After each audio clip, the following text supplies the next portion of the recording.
The World Health Organization has declared the African continent free of wild polio. Hi, welcome to What's Happening. These are the top 10 stories now. At number 10, the Minister of State for Education, Chukwuemeka Nwajuba, has said that the federal government has started considering reopening schools fully. He said this during the briefing of the Presidential Task Force on COVID-19 on Monday in Abuja.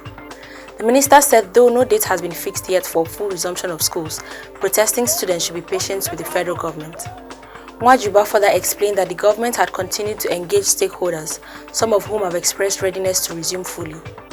He disclosed that he and the Minister of Education, Adamu, met some stakeholders in tertiary education on Monday on the issue, and that after aggregating opinions, he would return to the PTF to review the situation and then go ahead to make a pronouncement. At number 9, the National Agency for Food and Drug Administration and Control, Navdak, has cautioned Nigerians to stop consuming organic apple and blackcurrant juice originating from Australia. The directive was given by the Director General of the Navdak, Professor Moji Adeyeye, who said the product had been certified as harmful for human consumption due to the unacceptable level of patholine, a mycotoxin, which had exceeded the maximum limit in the fruit juice. Adeyeye added that the level of patholine content in the affected fruit juice can induce the liver, cause kidney damage, affect the immune system, and cause nausea, gastrointestinal disturbance, and vomiting. The agency implored importers, distributors, retailers, and consumers to immediately stop the importation, distribution, sale, and consumption of the affected commodities. It also urged members of the public already in possession of the affected fruit to submit stock to the nearest Navdak office. At number 8, the federal government has appointed the chairman and CEO of Channels TV, John Momoh, as acting chairman of the Governing Council of the University of Lagos, Akoka. Mr. Momoh's appointment follows the removal of lawyer and businessman Wale Babalakin from the position over the leadership crisis in the university. In a letter dated August 21, 2020, and signed by the permanent secretary in the Federal Ministry of Education, Sonny Echono, Momoh was directed to convene an emergency meeting of the council to consider and, if found suitable, approve the Senate nomination of the acting Vice-Chancellor for the University of Lagos in line with the Enabling Act. The Emergency Governing Council meeting was held today, Tuesday, ahead of Wednesday's planned inauguration of the visitation panel to the university, which was set up by the visitor, President Muhammadu Buhari. At number 7, the world's fastest man and 8th-time Olympic gold medalist, Usain Bolt, has tested positive for coronavirus. This is coming few days after hosting a lavish 34th birthday party. According to Al Jazeera, the health ministry in Jamaica confirmed late on Monday that Bolt, who holds world records in the 100-meter and 200-meter sprints, had tested positive. There are concerns that a handful of other sporting personalities who attended Bolt's birthday party may test positive. Among the party guests are Manchester City star and England national team football player Raheem Sterling, who has been advised to self-isolate after his possible exposure. Leon Bailey, Ding Dong, Christopher Martin, and Munga Honorable, among others, were also at the party. At number 6, the Supreme Court has fixed August 31st for judgment on the appeal by the People's Democratic Party candidate Musa Wada in the 2019 governorship election in Kogi State. The court heard all the appeals against the election of Governor Yahaya Bello of the All Progressives Congress on Tuesday. Wada and the PDP are challenging the election of Governor Bello over alleged irregularities. Meanwhile, the court has dismissed the appeal brought by candidate of the Democratic People's Party in the Kogi State governorship election, Usman Imam Mohammed. The panel, presided by the Chief Justice of Nigeria, Justice Tanko Mohammed, described the appeal as unconstitutional. At number 5, the Kremlin has accused German medics of being too hasty after they said tests on Russian opposition leader Alexei Navalny indicated he had been poisoned. The 44-year-old Navalny, who is one of the fiercest critics of President Vladimir Putin, is being treated at Berlin's Charité Hospital after falling ill on a flight in Siberia last Thursday.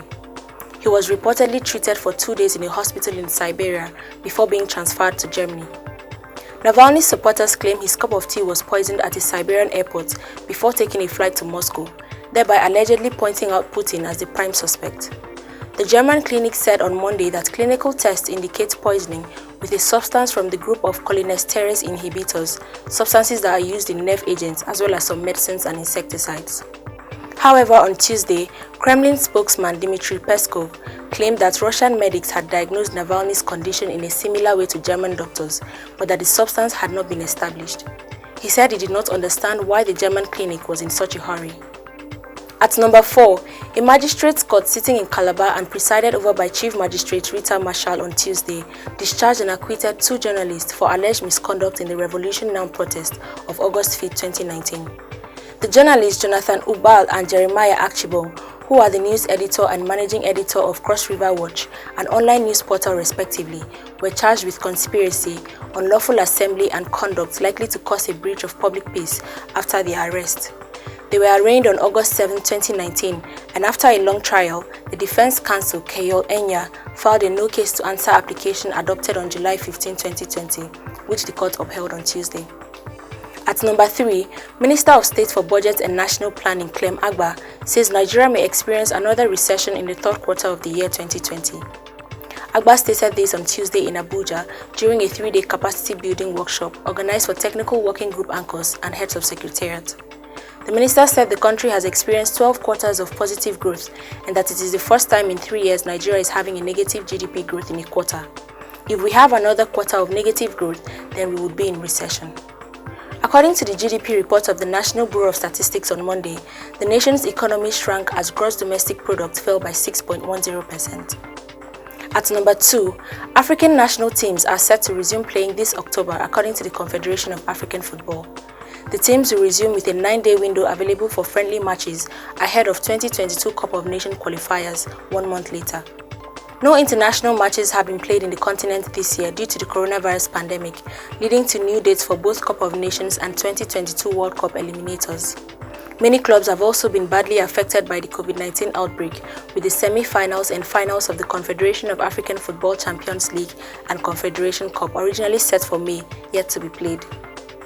Finally, at number 1, the World Health Organization has declared the African continent free of wild polio 4 years after the last cases appeared in northeastern Nigeria.